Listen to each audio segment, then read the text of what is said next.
जय हिंद दोस्तों। आज हम लोग बात करने वाले हैं भारत के प्रायद्वीपीय नदियों के बारे में। भारत की प्रायद्वीपीय नदियों को अगर हम लोग डिवाइड करना चाहें तो टू पार्ट्स में डिवाइड कर सकते हैं। एक जो नदियां पश्चिम से पूरब की ओर जाती हैं और दूसरी जो नदियां पूरब से पश्चिम की तरफ आती हैं। जनरली अगर देखा जाए तो भारत का जो प्रायद्वीप है उसका ढलान पश्चिम से पूरब की तरफ है, लेकिन कुछ पार्टिकुलर एरिया में इसका ढलान पूरब से पश्चिम की तरफ है। वो भी हम लोग देख लेंगे कौन सा एरिया है जिसका ढलान पूरब से पश्चिम की तरफ है। तो ये आप लोग देखिए, विंध्याचल की पहाड़ी यहाँ है और ये है सतपुड़ा की पहाड़ी। फिर नीचे आपकी आती है अजंता की पहाड़ी। तो विंध्याचल की पहाड़ी हो गई, सतपुड़ा की पहाड़ी हो गई और अजंता की पहाड़ी हो गई। इन तीनों पहाड़ियों के बीच में जो पठार का ढलान है वो पूरब से पश्चिम की तरफ है। ठीक है, इसी कारण इन तीनों पहाड़ियों के बीच में जो नदियां बहती हैं वो पूरब से पश्चिम की तरफ बहती हैं। अदरवाइज जो नीचे नदियां बहती हैं अजंता के नीचे, वो पश्चिम से पूरब की तरफ बहती हैं। बहुत सारी नदियां हैं, पूरा का पूरा जाल बना हुआ है नदियों का, लेकिन हम लोग एक एक करके सभी नदियों को पढ़ेंगे। एक साथ सभी नदियों को नहीं पढ़ना है, क्वेश्चन आपके छूट जाएंगे। एक नदी को उठाएंगे और उसके बारे में A to Z पूरा जानकारी लेंगे। ठीक है, चलिए आगे देखते हैं। सबसे पहले हम लोग पढ़ेंगे पूरब से पश्चिम जाने वाली नदियों के बारे में। ठीक है, पूरब से पश्चिम जाने वाली 4-5 नदियां हैं मेनली। पहली हो गई आपकी ताप्ती, दूसरी नर्मदा, फिर माही नदी, महानदी नहीं, महानदी तो यहाँ पश्चिम से पूरब जाती है, अमरकंटक से निकलती है और पश्चिम से पूरब जाती है। ठीक है, तो नर्मदा के ऊपर आपकी हो जाएगी माही नदी, फिर साबरमती। ये मुख्य नदियां हैं जो पूरब से पश्चिम जाती हैं। ठीक है, आगे हम लोग देखते हैं। सबसे पहली नदी ताप्ती। ताप्ती नदी, इसको हम लोग तापी भी बोलते हैं, इसके बारे में हम लोग बात करेंगे। तो इन तीनों पहाड़ियों के बीच में जो नदियां बहती हैं उसको हम लोग बोलते हैं भ्रंश घाटी में बहने वाली नदियां। अब आपके मन में क्वेश्चन आ रहा होगा, सर भ्रंश घाटी क्या होता है? तो दो पहाड़ियों के बीच में जो घाटी बनती है उसको हम लोग बोलते हैं भ्रंश घाटी। इधर विंध्याचल और सतपुड़ा, इन दोनों के बीच में जो घाटी बनेगी इसको हम लोग बोलेंगे भ्रंश घाटी। और इधर सतपुड़ा और अजंता, इन दोनों पहाड़ियों के बीच में जो घाटी बनेगी उसको हम लोग क्या बोलेंगे? भ्रंश घाटी। तो जो भ्रंश घाटी में नदियां बहती हैं वो अरब सागर में जाकर एस्चुरी बनाती हैं। फिर दूसरा क्वेश्चन, एस्चुरी क्या होता है? एस्चुरी वो होता है, जैसे मान लीजिए इधर की नदियां जा रही थी तो डेल्टा बना रही थी, जैसे कि मेघना और हुगली नदी बनाई थी सुंदरबन का डेल्टा। ठीक है, उसी प्रकार जो पश्चिमी साइड की नदियां होती हैं, मतलब कि जो पश्चिम की तरफ जाके अरब सागर में गिरती हैं, वो एस्चुरी बनाती हैं, डेल्टा नहीं बनाती हैं। ऐसा क्यों होता है?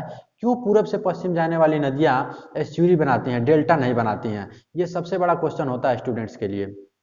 ठीक है, तो इधर का जो ढलान होता है अरब सागर में, वो एक ही बार हचाक से होता है। हचाक से समझते हैं? हचाक से मतलब कि पूरा वर्टिकल, एक ही बार वर्टिकल गहरा। तो उसमें जब नदियां जाएंगी अपना कचरा लेके तो फैलाती नहीं है, गिरा देती हैं। जब नदियां जाती हैं कचरा को फैलाती नहीं है, मिट्टी जो लेके जाती है फैलाती नहीं है, उसको डायरेक्ट गिरा देती हैं अरब सागर में, उसको हम लोग बोलते हैं एस्चुरी। और वही इधर की नदियां, मतलब कि जो पूरब साइड में नदियां बहती हैं वो जाके डेल्टा बनाती हैं। तो ऐसा क्यों होता है? तो इधर का जो ढलान होता है वो थोड़ा समतलीय होता है। समतलीय होने के कारण जो नदियां जाती हैं, और इधर का जो मिट्टी है ना वो नदियों के काटने योग्य है, मतलब कि नदियां इधर की मिट्टी को काट लेती हैं आसानी से। लेकिन इधर की जो मिट्टी है वो बहुत तगड़ी है, उसको नदियां नहीं काट पाती हैं, इसलिए ज्यादा कचरा नहीं लेके जाती हैं और जाके अरब सागर में गिर जाती हैं। ठीक है, और इधर की नदियां हैं थोड़ा समतल पड़ता है। नदियां बंगाल की खाड़ी तक पहुंचते पहुंचते पूरा कई पार्ट्स में फैल जाती हैं। जब कई पार्ट में फैल जाएंगी, ऊपर से कचरा लेके जाएंगी तो और भर जाएगा, पूरा पूरा मिट्टी भर जाएगा। फिर नदियां फैल जाएंगी, कई धाराओं में बढ़ जाएगा, तो वो डेल्टा बना लेती हैं। ठीक है, उसको हम लोग बोलते हैं डेल्टा। चलिए आगे देखते हैं। इधर जो नदियां आती हैं मेनली खंबात की खाड़ी में ज़्यादा गिरती हैं। ये देख रहे हैं गुजरात का अंडा, ये बहुत इंपॉर्टेंट है। दो खाड़ियां बनाता है अरब सागर में, दो खाड़ी बनाता है। एक कच्छ की खाड़ी, यहाँ पे आपका है, ये कच्छ की खाड़ी बनाता है, ये टोटल एरिया कच्छ की खाड़ी। और ये खंबात की खाड़ी बनाता है, ये इसको बोलते हैं खंबात की खाड़ी। अब खाड़ी तो आप लोगों को पता ही होगा, खाड़ी किसको बोलते हैं? ऐसा जलीय क्षेत्र जो तीन तरफ जमीन से घिरा हो उसको हम लोग खाड़ी बोलते हैं। और ऐसा मिट्टी वाला क्षेत्र जो तीन तरफ पानी से घिरा हो उसको क्या बोलते हैं? प्रायद्वीप। ठीक है, जैसे ये भारत का दक्षिण वाला एरिया ये प्रायद्वीप है, और इधर ये तीन तरफ जमीन से घिर गया तो ये खाड़ी हो गया। ठीक है, तो ये खंभात की खाड़ी है। खंभात की खाड़ी स्टार्टिंग में यहाँ पे 20 किलोमीटर चौड़ा होता है, और जैसे जैसे दक्षिण आएंगे 70 किलोमीटर चौड़ाई हो जाती है इसकी। ठीक है, 20 किलोमीटर चौड़ा से स्टार्ट होता है और पूरे दक्षिण में आते आते 70 किलोमीटर हो जाता है इसकी चौड़ाई। चलिए हम लोग देख लेते हैं, ताप्ती नदी के बारे में बात कर रहे थे। तो ताप्ती नदी कहाँ से निकलती है और इसकी सहायक नदियाँ कौन कौन सी हैं, इसका लंबाई कितना है, कौन से स्टेट से होकर जाती है, किस स्टेट में कितना लंबाई है, ये सारी चीज़ें हम लोग डिस्कशन करने वाले हैं। चलिए, यहाँ पे एमपी में बैतूल जिला पड़ता है। बैतूल जिला सतपुड़ा रेंज में, तो सतपुड़ा रेंज के बैतूल जिला से निकलती है। मध्य प्रदेश में सतपुड़ा रेंज से निकलती है बैतूल जिले से, और सतपुड़ा रेंज के पैरेलल में होते हुए यहाँ 279 किलोमीटर मध्य प्रदेश में बहती है। 279 किलोमीटर मध्य प्रदेश में बहती है। फिर उसके बाद सतपुड़ा पर्वत को चीरते हुए महाराष्ट्र में आती है। फिर महाराष्ट्र में भी 270 किलोमीटर बहती है। उसके बाद गुजरात में चली जाती है। गुजरात में भी कुछ कम नहीं बहती है, 175 किलोमीटर गुजरात में भी बहती है। चलिए आगे देखते हैं।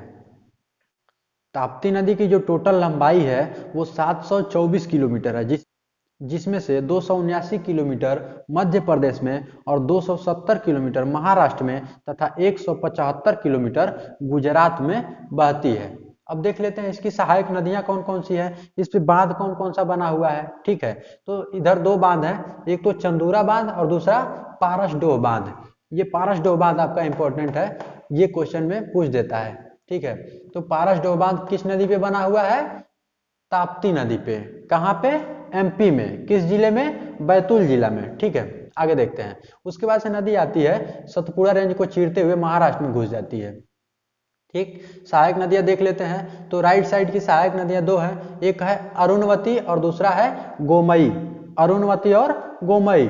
ठीक है, गोमई नदी उतना ज्यादा इंपॉर्टेंट नहीं है, छोटी नदी है, लगभग 58 किलोमीटर बहती है, लेकिन फिर भी क्वेश्चन में पूछ देता है। तो हम लोग नॉलेज में रखेंगे कि गोमई नदी भी ताप्ती नदी की सहायक नदी है। ठीक है, दो नदियां हो गई दाहिने साइड की। अब देख लेते हैं बाएं साइड की नदियां कौन कौन सी हैं। बाएं साइड की नदियां हो गई पूर्णा। पूर्णा नदी कहाँ से निकलती है? बैतूल डिस्ट्रिक्ट से ये भी निकलती है, सतपुड़ा रेंज से, और आके ताप्ती में मिल जाती है। ठीक है, अगली नदी है आपका गिरना नदी। गिरना नदी, तो गिरना नदी आपका केम पिक से निकलती है, नासिक, महाराष्ट्र का एक जिला पड़ता है नासिक, वहां से निकलती है केम पिक से और जाके ताप्ती में मिल जाती है। गिरना नदी पे दो डैम बने हैं।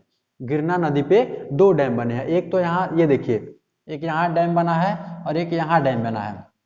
ठीक है, दोनों का नाम है, एक का नाम है चनकापुर डैम और एक का नाम है गिरना डैम।